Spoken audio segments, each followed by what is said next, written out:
so on defendingutah.org, we've done articles showing how the media will put up false photos. They'll take a photo of a little girl that got mauled by a dog and put it on an article saying that this girl was beaten because she had blue eyes and blonde hair. And so there are all kinds of not just propaganda videos, but pictures that are being promoted as being one thing when they're something completely different.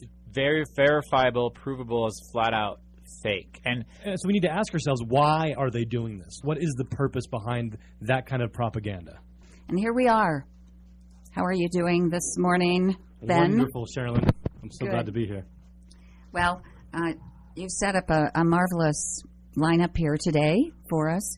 And tell me just a little bit about what we're going to be talking about when you say, Muslims for Liberty. What's that all about? It's really fortuitous. It's really kind of, I don't know. I'd hate to say fortuitous because of what happened, but we had scheduled this guest before the events of this last weekend. Really?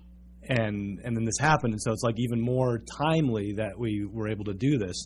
And this is going to, kind of our base is conservatives and people that a lot of times this is a group of people that hear what they in the media about what all Muslims are bad and they want Sharia law and all these different things. And we wanted to be able to give some people a perspective that wasn't the line being fed to them by the mainstream media and kind of get down to the meat and potatoes of it, of the truth that we're actually being manipulated, that there are lies being told, and we want to be able to get it from the horse's mouth that the things that we're hearing aren't true. So, Enoch, why is it, do you think, hello, Enoch, over there. He's our Mr. Tech guy. Why is it, do you think, that human beings have a tendency to group people together as a whole, as either all evil or all good, and if one person in a group does something bad, or even in the case of the terrorists, we've had some people from the Middle East that are being nailed on every bad thing that happens, and then we lump everybody together as all the bad guys. Like in the banking thing, it's all the Jewish bankers. What do you say about that? Well, I think that partially could be the collectivist mindset that we're trained to have just in our public schools, right? The whole idea of judging or viewing anyone as a group in any way that's collectivism, and Marxism depends on us having that mentality. So I think culturally we've been groomed to have to sort of do that without thinking. The herd mentality, right? It's the herd mentality, and libertarianism and, principles of free agency talk about everyone is their own free agent and capable of acting on their own and ought to be viewed independently. And that's the whole point of individual rights and so forth. Well, we've got Will Coley on the line, I see. So either one of you want to introduce him, go right ahead, and we'll get right on to this topic. So Will Coley, he runs the Facebook page Muslims for Liberty. He was a candidate for the Libertarian Party for the vice presidential position, and that's pretty much what I know about you, Will. Thanks for being on. I appreciate it. Hold on. Let me get him. Okay. Okay. There we go. Will, you there? Yeah, I'm here. Thanks for having me. So you're one of these evil Muslims that want to kill us all, right? More like one of those evil Muslims who want to simply be left alone. Hey, that's the same thing everybody else wants. What a coincidence. You would hope. You would hope.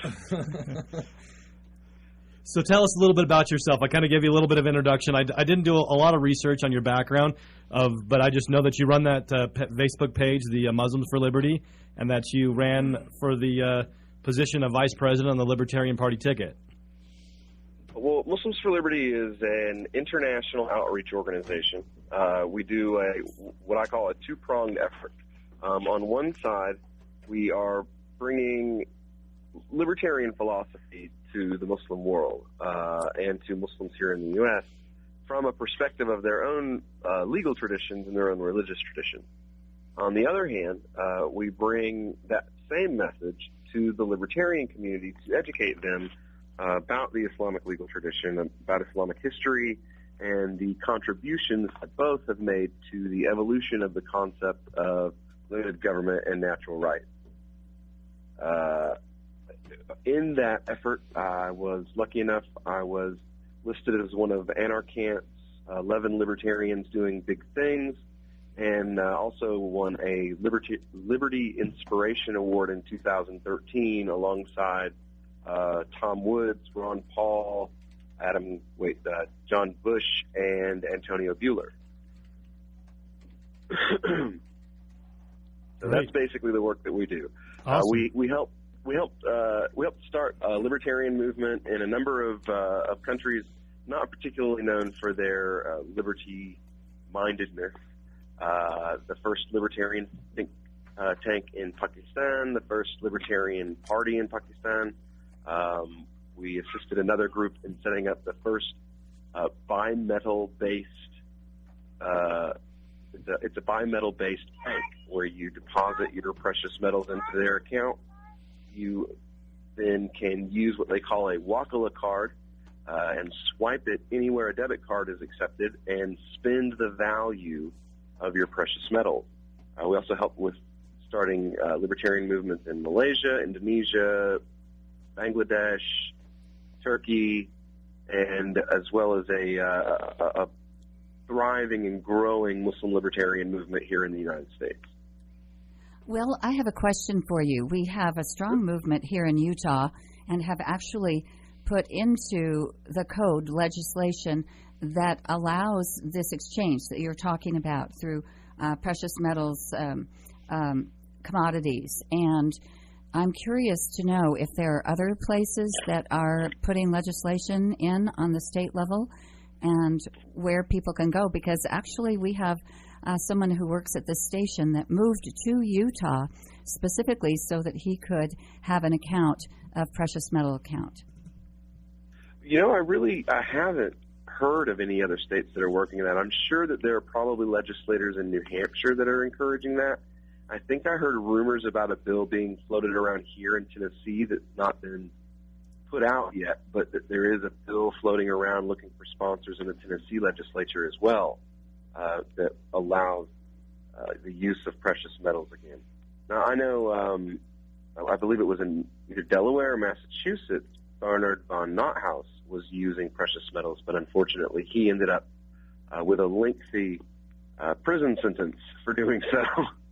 And I actually got the chance to meet him about a year ago. He's a fascinating guy, but sadly is banned by the U.S. government from having any contact with precious metals whatsoever. I remember, was that associated with the Liberty Dollar? Yeah, he was the guy who created the Liberty Dollar. Okay, I actually gotcha. have a few of Yeah, those. I remember that. That was a pretty big deal. That was pretty crazy because he had all of those notes from the Treasury Department saying what he was doing was perfectly fine, perfectly legal, and then they come in and arrest him anyways. Yeah. Well, you know, you don't compete with the big banks. They don't like that. They don't like competition.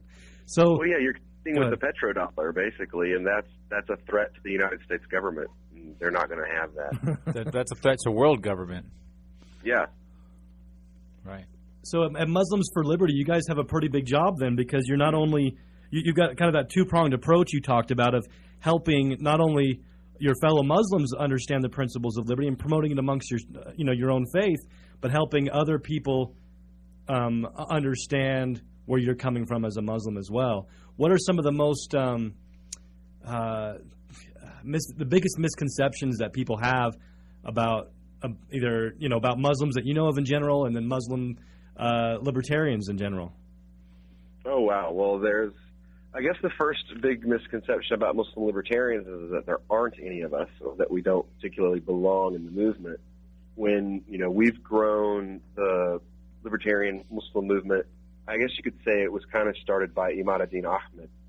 The modern, version of the libertarian Muslim movement was started by Imad ad-Din Ahmed. But we came along years later as kind of young up-and-comers about 6 years ago, and started out as 4 guys with an idea that lived in 4 different states that didn't know each other, and have grown to a network of Muslims spanning the globe in the tens of thousands at the very least.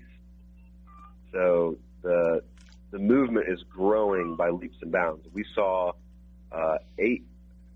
I use the number 18 because it's a nice round number, but the real figures are there were 20,000 Turks who took over a park in protest of free speech restrictions set on the internet by the government, specifically YouTube. And when they polled that group, 81% of them self-identified as libertarian. This is in a country that's about 92 to 96% Muslim. So we're talking 18,000 libertarians in one place in Turkey. And I've never seen 18,000 libertarians in one place ever anywhere. Like, I just went to the Libertarian National Convention, and I'm headed to the Porcupine Freedom Festival, both of them the biggest events for libertarians of the year, and combined, they don't come up to 18,000 libertarians in one spot. Wow. Well, with a single. We're coming up on a break here in just a minute. I want to, though, entertain a question we might have to address after the break more, but I believe that much prejudice comes from a state of fear, of lack of understanding, and one of those would be Sharia law. And that's a big subject, big topic, but I think it's something that is worth discussing for you, from your viewpoint. And absolutely. Yeah. So we'd like to hear more about that. And your website is Muslims4Liberty.org. And there are some very interesting articles up there. Your lead article on your slider, well, one of them, is about the misconceptions of Muslims in America, and certainly after so many attacks and massacres and so forth. And I think we need to get into all of that and the nut and bolts of what's behind all of that. And so we appreciate your time. And we are actually here with Ben McClintock and Enoch Moore on the Liberty lineup. And if our listeners would like to join this conversation, if you have any questions, we welcome you after the break, 801-254-5855. And this is Will Coley, who's with us today, this hour. And we are talking about Muslims in America who support liberty. And we will be back after this break.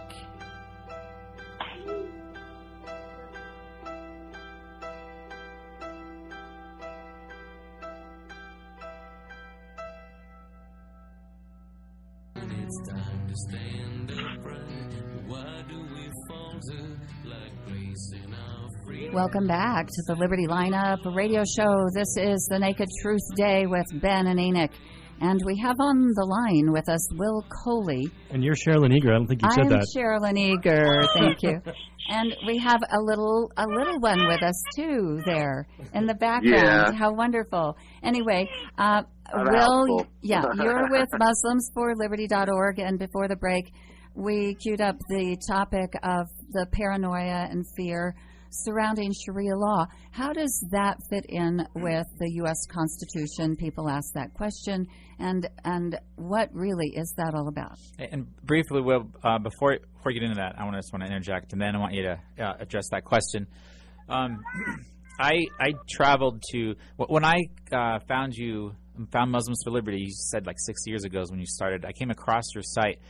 I actually traveled to Texas, and I met with a congregation of Muslims there and talked about politics. And this is what I overwhelmingly found among all of them. Either they may have been disinterested, like many Americans are in general, but the ones who were interested, all of them were just talking about Ron Paul. The young ones, the old ones, they said, "Hey, who's this guy? He's not a politician," and they were really excited about the ideas that they brought up. And so I just saw this natural attraction to the ideas that Ron Paul was speaking. And again, that's when I came across your Muslims for Liberty site. And so one of the things I see at the top of the site there, I think it's very, very important. It's a key phrase you have there at the top. There is no compulsion. And I know that's a tenet of Islam. There is no compulsion in religion. And I know that people who generally only watch mainstream media would say, "What? That doesn't make any sense. That's not what I saw." But I've always known that to be one of the key factors that I've heard espoused from Muslims I've met throughout my life. So, because they're smaller. Yeah? Okay. Yeah, the la'ikra fi din is actually a little deeper than just no compulsion in religion. The word deen itself often translates to way of life rather than simply religion, depending on the context. And we often express that specifically as deen. That this is, our deen is Islam, and someone else's deen, it may be something else. It may be secularism. It may be Christianity. It may be Judaism. But their deen is their deen, and our deen is our deen. And there's no reason, particularly from a legal standpoint, for one of us to force our deen on the other one. So if you are a proponent of, who knows, what's a wild lifestyle that people see as a little odd? BDSM. If you're a proponent of BDSM, well, then you go do your thing and have fun. So long as you don't force that on other people, it shouldn't be a problem. Proponents of gay marriage, even. So long as you're not forcing people to do those ceremonies against their will, then there really should be no issue. It's something that has nothing to do with you personally. It neither, as Jefferson put it, it neither breaks your leg nor picks your pocket. So mind your own business. Now, as for Sharia specifically, most people don't realize that a lot of the concepts that exist within our constitutional framework either exist within Sharia and sometimes actually originated there within the Islamic legal tradition. One of those ideas would be the presumption of innocence. That's the first foundation of Islamic jurisprudence listed in the Qawaid al-Fiqh, is that certainty cannot be overruled by doubt, which in our legal tradition becomes expressed as the presumption of innocence. You have a concept of natural rights that are laid out. John Locke even discusses in one of his treatises on tolerance that he was personally influenced by the legal scholar Ibn Tufayl. That's why I wanted to discuss him. Who wrote Hayy ibn Yaqzan, which was a legal treatise specifically about whether or not a human who was raised outside of society in a feral environment could come up with and formulate within his own self that he has a natural right to life, intellect, and property, to think for himself, to have property, and to protect his person. So these are ideas that were being discussed in the Islamic legal tradition 6, 8, sometimes 1,000 years before they made it into the Western legal tradition. I know a lot of the ideas that influenced the Renaissance, that brought the Middle Europe out of the Dark Ages, came from the ancient Islamic world, right? When during parts of the Dark Ages, there was, in Mesopotamia and that area, there were thriving science and math and all these sorts of things, and I know a lot of those got carried into the Renaissance. Actually, one particular scholar is credited with most of that influence. Okay. In the Western world, he's known of as Averroes, but in the Muslim world, he's known of as Ibn Rushd. And Ibn Rushd's commentary on the writings of Aristotle were actually required reading in the first universities in Europe. When those first universities were being put together, the writings of Ibn Rushd were required reading, particularly if you wanted to learn about philosophy. So were it not for great thinkers in the Islamic tradition like Ibn Rushd, there's a good possibility that the Renaissance and the Enlightenment could have been put off for 200 to 500 years from when it actually happened. So what about what people say nowadays, like the shooting this last weekend, that he was trying to implement Sharia law? How would you address those kind of accusations? It doesn't really make sense to me. First of all, because it's even if he were attempting to implement some sort of legal juristic opinion, there was no trial. What he did at the very least is commit an act of vigilantism. And in Islamic legal tradition, there is no room for anything like that. The Prophet ﷺ guaranteed every man's right not only to a trial, but to face their accuser. That the person who is making the accusation must face the person they're accusing. These are foundational within the Islamic legal tradition. And to just ignore them and do what you want would just be vigilantism, basically, rather than justice. So he'd be violating. So a lot of times people, I'll hear people will say, well, Muslims that aren't violent are basically apostate Muslims. But what you're saying basically is those he would be violating the law. Right. He would be violating the law. Same thing when you hear these about these honor killings and things where these fathers decide that the daughter has done some kind of a thing to harm the honor.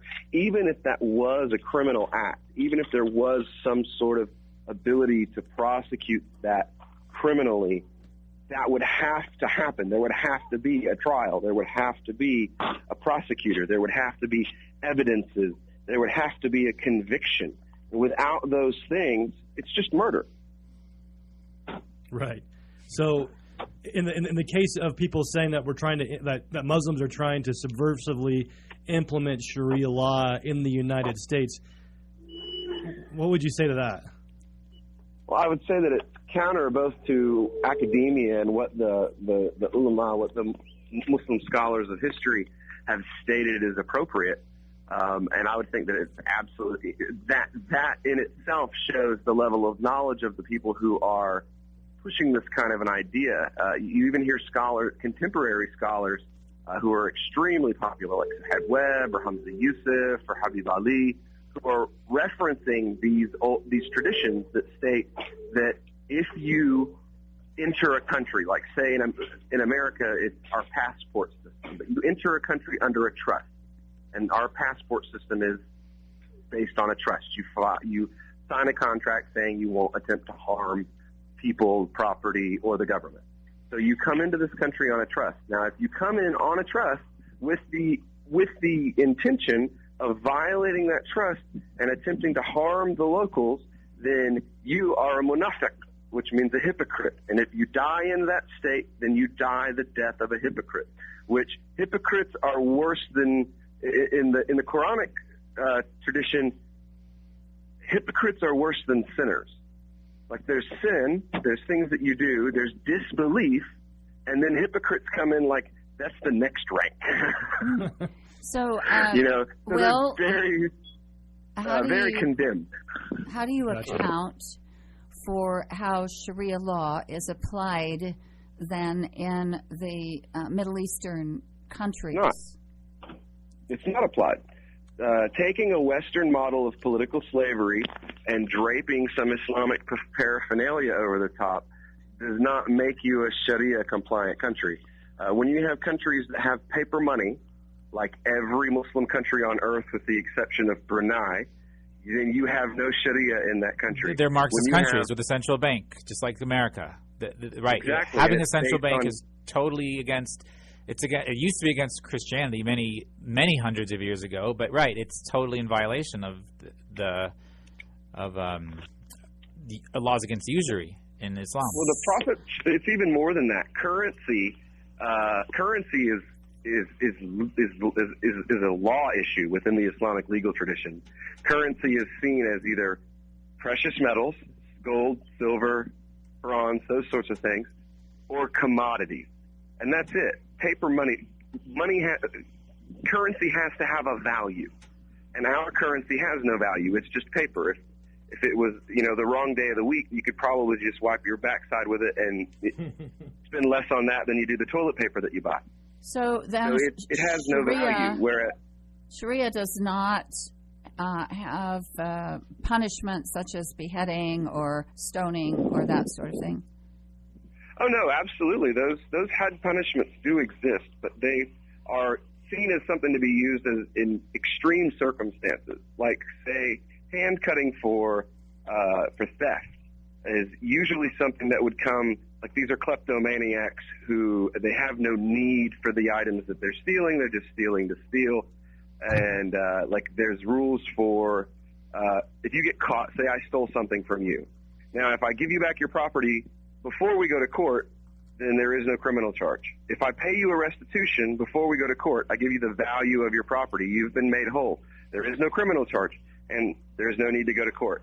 In some schools of thought, that can actually happen during the course of the trial, and the charges would be dropped.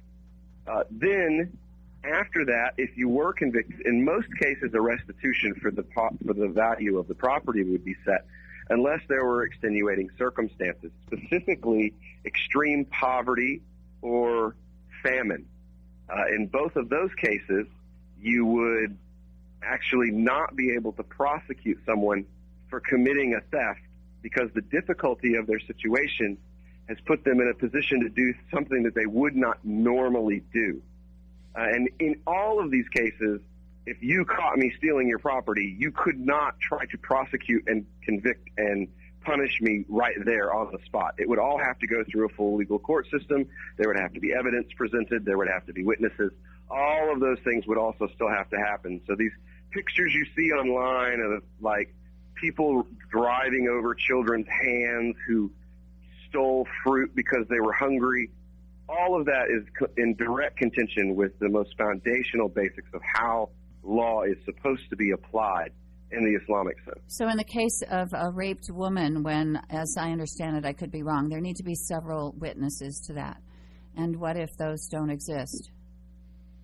Well, now in the modern day, we have science so that you have the ability to prove guilt or innocence when it comes to an issue like sexual assault. Previously, you didn't have that. You know, you're talking about a legal tradition that was set up 1,400 years ago and is working within the confines of what they have in order to, I guess you could say, prevent spurious accusations. That's the reason why for adultery, it's such a hard charge to prove. The bar for the amount of evidence necessary to convict for a charge of adultery is set really, really high, is because it used to be something it was normal to accuse people of adultery and these sorts of things in pre-modern Arabia because it was something that was seen as an assault on the honor of that person. And that was the best way to negatively affect someone. You know, you slap them in the face, it doesn't really do anything. But if you harmed their honor, you harmed their name publicly, then that would have a massive effect on their ability to do business and all of these other things. So the legal system was actually set up specifically to discourage these kinds of things and to even punish those who brought accusations that they were unable to prove. So if a husband had accused his wife of adultery and went to the courts and was unable to prove it, he himself would actually suffer some sort of a punishment for falsely accusing the wife of committing adultery. That would help our lawyers in America for frivolous lawsuits. But the idea is that somehow our legal system doesn't have the ability to evolve. But that doesn't make any sense if you look at it as a whole across the 1,400 years that it existed. It evolves in many different ways. You have 4 major schools of thought. You have hundreds of minor schools of thought. Then you have, the way the law is understood and seen. Wait, can you hold on for a second? Yeah, Will, we gotta hold that thought. We're coming on a break. I'm Sherilyn Eager with Ben McClintock and Enoch Moore. This is the Liberty Lineup, and we are the Naked Truth on Thursday. And we're on with Will Coley of Muslims for Liberty, and we will be right back with some more pressing questions about Islam and who they are. Call connected through the NSA. Complete transmission through the NSA. Suspending your rights for the duration of the permanent war.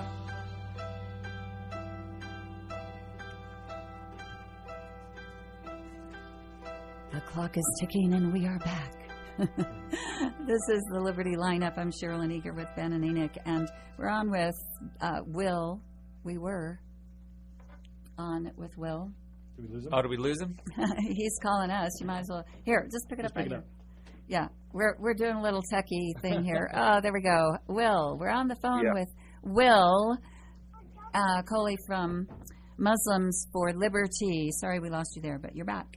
All right. And so in the news recently, we are hearing a lot about the Clinton Foundation and how it is getting so much money from Muslim terrorist organizations or organizations that are propagating the abuse of women. And how would you respond to that? I mean, are these perversions going on in the Middle East in the name of Islam?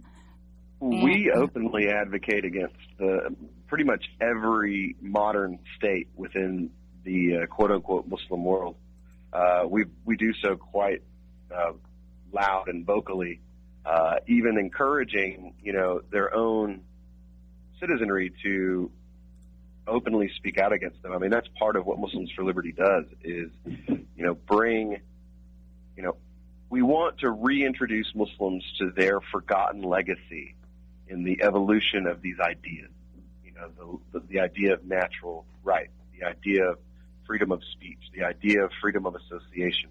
And part of that is encouraging these people to stand up and to speak out in their own government. There's a vibrant civil disobedience, economic civil disobedience movement in Malaysia and Indonesia right now, where you have businesses openly flaunting the law, stating that they accept dinar and dirham, which is silver and gold coinage, in return for their goods and services, which is completely illegal in that country.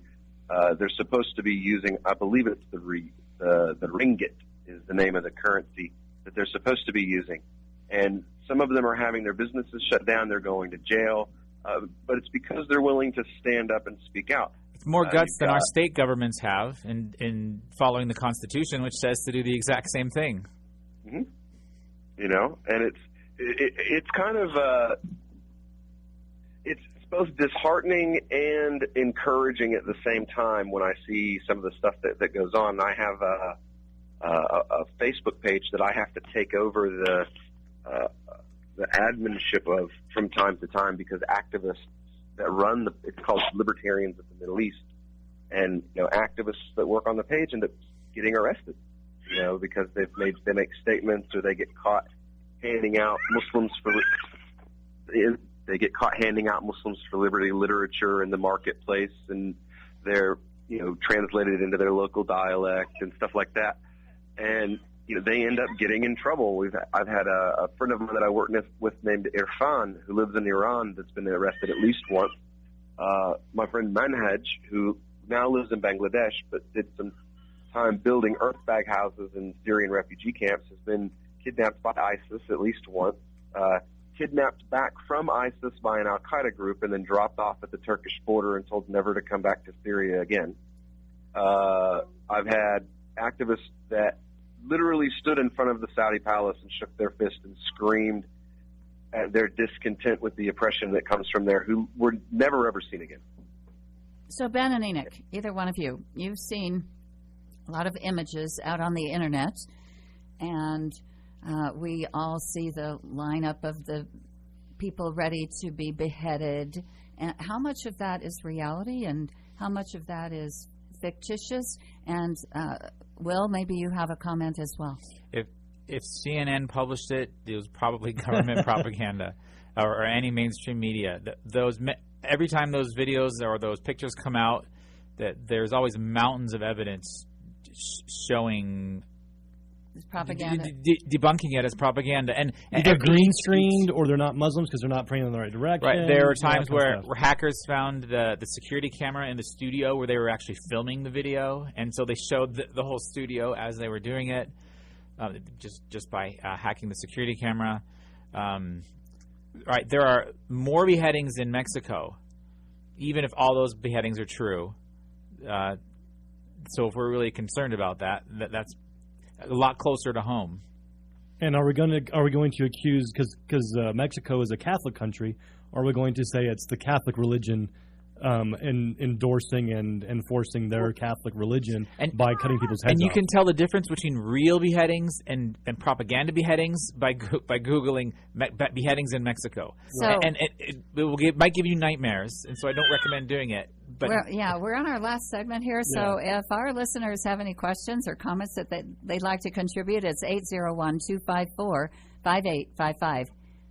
254-5855. So, Will, do you have any comments on that or any thoughts on that as well? On the ISIS propaganda films? Yeah. It's kind of like you said, like you never really know anymore what to believe, what's true, what's real, how much of it's fake, how much of it's not fake. Like I've learned to take pretty much everything that I see in the current quote-unquote war on, or as I call it, the war of terror, that, you know, the public are always left wondering. And I'm almost convinced that that's purposeful, that they never want us to be totally sure of what's going on. You know, they want to keep the public in that state of never really knowing. And we're busy wondering and researching things that ultimately don't matter, while legislators keep passing laws that restrict our freedom further and further. And that's one point that I like to make a lot is, I've never had a Muslim take away my liberty.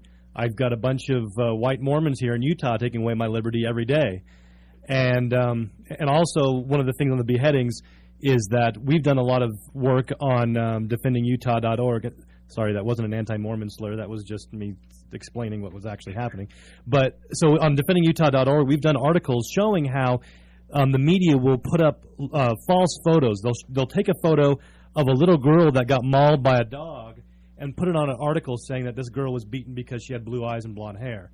And so there's all kinds of not just propaganda videos, but pictures that are being promoted as being one thing when they're something completely different. Very verifiable, provable as flat out fake. And so we need to ask ourselves, why are they doing this? What is the purpose behind that kind of propaganda? What do you think, Will? What's your thought on that? Well, if you ask Muslim libertarians, a lot of them will tell you that it's our view of currency and banking that make us the enemy. I would agree with that. You're not compatible with the New World Order. No, we don't advocate for interest-based lending. We see it as a predatory and oppressive practice, and we encourage the use of money that has value. And those are two things that are a huge threat to the current status quo. You know, without those things, without massive interest-based lending, you can't bomb the known world. You can't afford to. That makes sense. Without the constant devaluation of currency, you can't afford to bomb the entire world. It just doesn't work.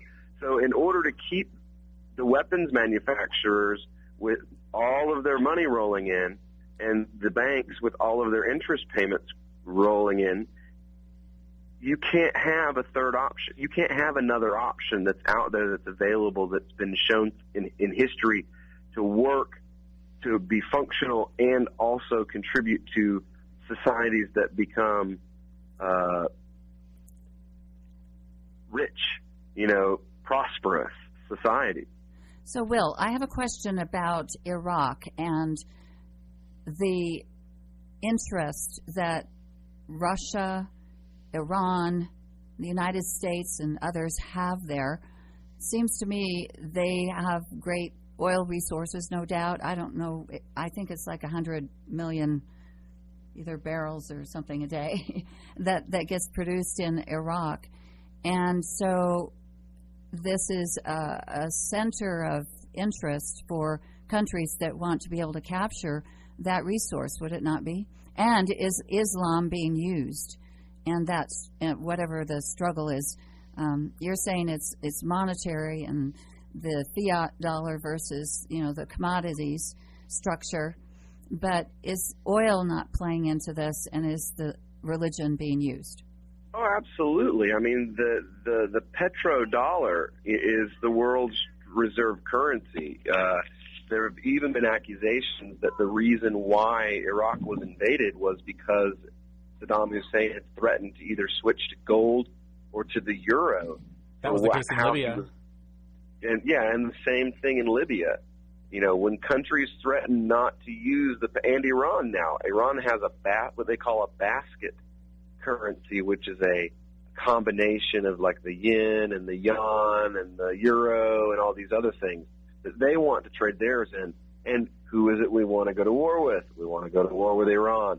And that seems to be the main thing is America and Saudi need, and the UK also they all need a global hegemony on oil for either the Sunni Arabs to own it all or the Shia to own it all. They can't have the two groups competing with each other because competition isn't good for the status quo. You want control.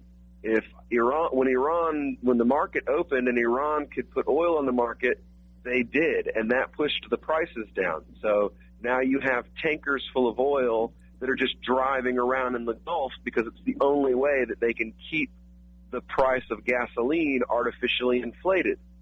So our whole entire economic system is based off of the need for a business hegemony and a political hegemony in the Middle East. So you have the Shahs, not the Shahs, but the Ayatollahs pushing anti-Sunni viewpoint in the name of this hegemony. And then you have the sheikhs in Saudi Arabia saying, no, we should kill all the Shia and take over all the Shia territory.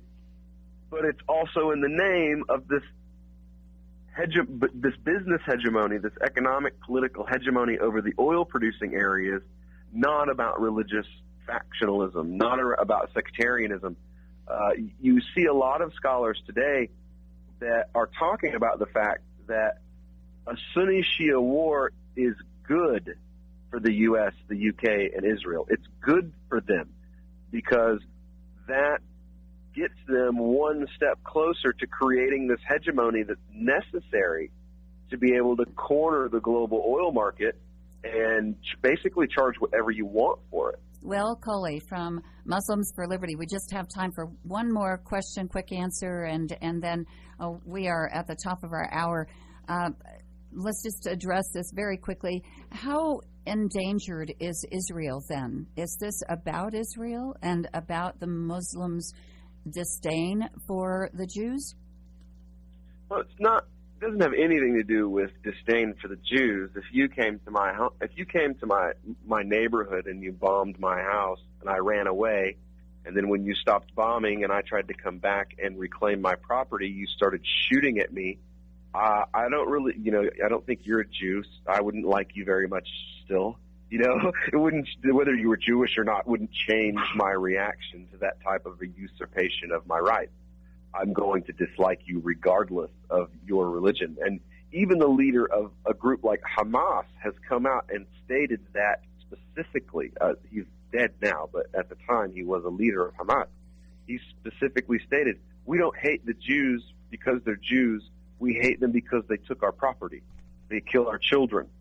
They bomb our homes.